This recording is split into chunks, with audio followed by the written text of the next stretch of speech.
I'm really starting to bring things more locally.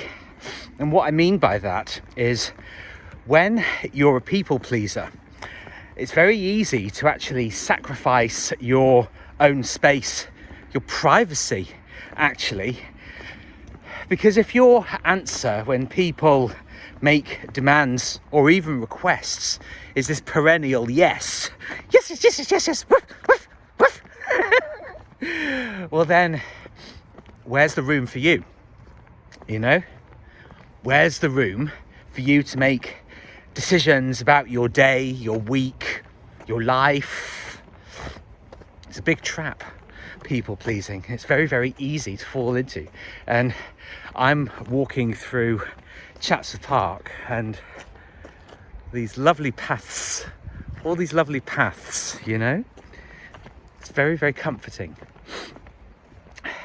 But to show the extent to which I am a people pleaser, my ex, who I haven't seen for 3 months now, it's I remember once I asked him,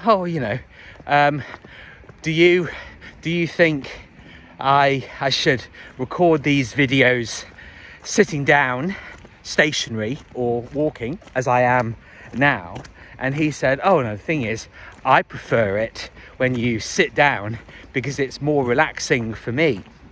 But I haven't seen or spoken to or interacted with at all with this man who's no longer in my life. But still, these thoughts are in my head. Now, I do have a freakish memory. I have memories of door codes and telephone numbers from decades ago. And it's a blessing having a memory, but it's also a bit of a curse, which is why, slowly but surely, I'm retraining my brain to behave more locally, to not be constantly thinking about the opinions of others, because it can rule my life, honestly. It can really, it can have a profound effect on you if you're constantly worrying about whether you should or shouldn't be doing things. Ooh, do I have permission to do that? You know, it's not a good way to live. It really isn't a good way to live, because it means that you're constantly in this loop of wanting approval, wanting permission. And so you can ask yourself a million questions but never actually answer them. And the only answer obviously is getting on with stuff. But I firmly believe, and the people that I watch, there's a broad spectrum of perspectives on this about if you should live totally individually, but of course not just being rampantly selfish and malicious and angry, but being an individual and taking charge of your life. But then there are also more, I would say, communitarian kind of people. And when I say communitarian, I don't mean communist. I mean that, well, how do your actions affect, the wider community? And of course, I still think that way. I do.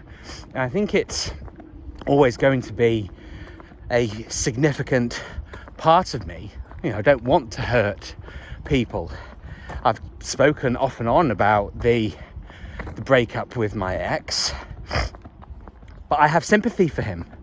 I don't think he's having a particularly good time of it, but I can't concern myself with that over what I'm going to do, how I'm going to live, how I think and feel. You've got to find balance in life, and we don't value privacy anymore. The people that I have been around have wanted to know absolutely everything, every single detail. Would you do this and when did you do that? And it's been exhausting, but it's also been a bit of a prison. I described it as killing things with questions. It's like, well, okay, this is the way that things are. And when I was writing my blog post this morning, I recalled a time that I visited a friend of mine in Spain, and I didn't tell anybody that I was going. I just decided, and it's the last time that I flew out of the UK, and I believe it was 2016 that I went to Girona.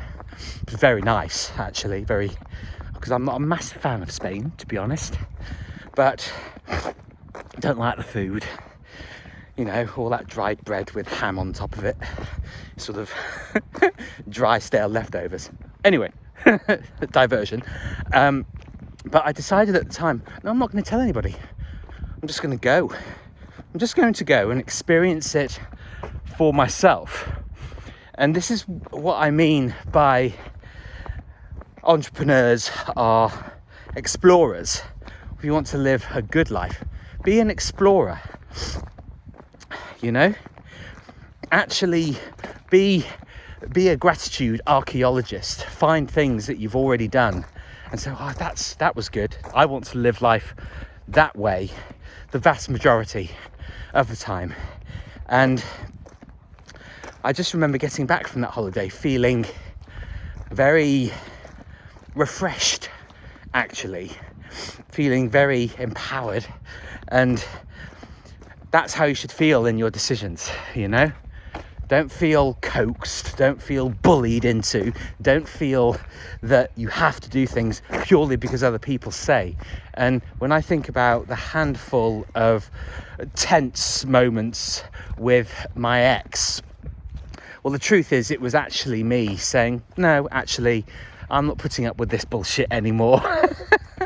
I'm going to bring it local, and I'm going to act in my own best interest, because you'll find that the people who say that, oh, you're so selfish, you'll find that they're really dictatorial people, because it's projection.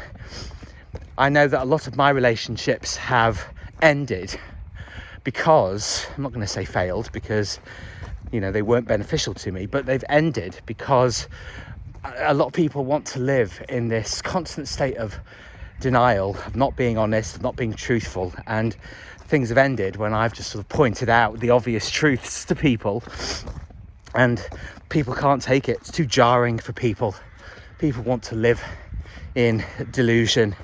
They want to fool themselves into believing that they're one way when they're actually another way, and I haven't got time for that. Particularly haven't got time for that now.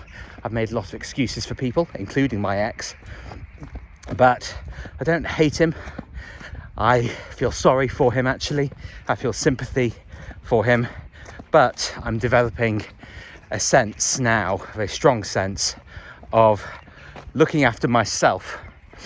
And that's why I say have a massive vision, but bring it all down to what it is that you want to do and how you want to live.